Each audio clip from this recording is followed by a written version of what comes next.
روزے کی بادشاہی۔ روزہ کیا ہے؟ اسے ایک جملے میں بیان کیا جائے تو یہ اپنے اوپر بادشاہی کرنے کا نام ہے۔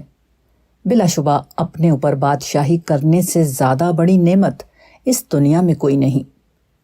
انسان اور جانور میں ایک بنیادی فرق یہ ہے کہ جانور جبلتوں میں جیتے ہیں۔ انہیں بھوک لگتی ہے تو وہ خوراک کی تلاش میں نکل کھڑے ہوتے ہیں، پیاس لگتی ہے تو پانی کے تالاب کا رخ کرتے ہیں۔ یہی معاملہ دیگر جبلتوں کا ہے۔ ان کی جبلتیں ان پر حکمران ہوتی ہیں، ان کے لیے وہ لڑتے ہیں، مرتے ہیں اور دوسرے جانوروں کو مار ڈالتے ہیں۔ یہی معاملہ انسان کا ہے، جس کو اس دنیا میں ایک حیوانی قالب دے کر بھیجا گیا ہے۔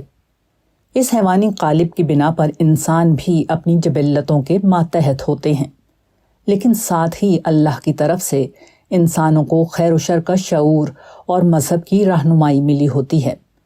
یوں انسان اپنی جبلت سے لڑ کر اسے کچھ حدود و قیود میں رکھنے کی کوشش کرتا ہے، لیکن اسے اکثر اس میں ناکامی کا سامنا کرنا پڑتا ہے۔ انسان حلال و حرام سے بے پرواہ ہو جاتا ہے، دوسروں کا حق مارتا اور ان پر ظلم کرتا ہے۔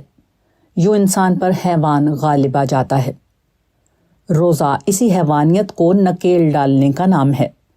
اس کا 1 پوائنٹ ایجنڈا یہی ہے کہ کھانا، پانی اور بیوی تینوں سے رک جاؤ۔ یہ تینوں کام کسی پہلو سے کوئی عبادت نہیں، مگر یہ کرنے سے انسان کو خود پر کنٹرول کرنے کی صلاحیت کا علم ہو جاتا ہے۔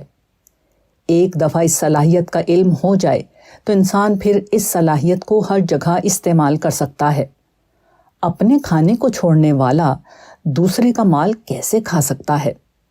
اپنے پانی کو چھوڑنے والا دوسرے کی کسی چیز کی طرف کیسے بری نظر ڈال سکتا ہے؟ اپنی بیوی سے دور رہنے والا پرائی عورت کی طرف کیسے دیکھ سکتا ہے؟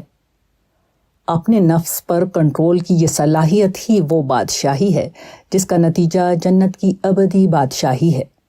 بلا شبہ اس سے بڑی کوئی نعمت خالق کائنات نے تخلیق نہیں کی ہے۔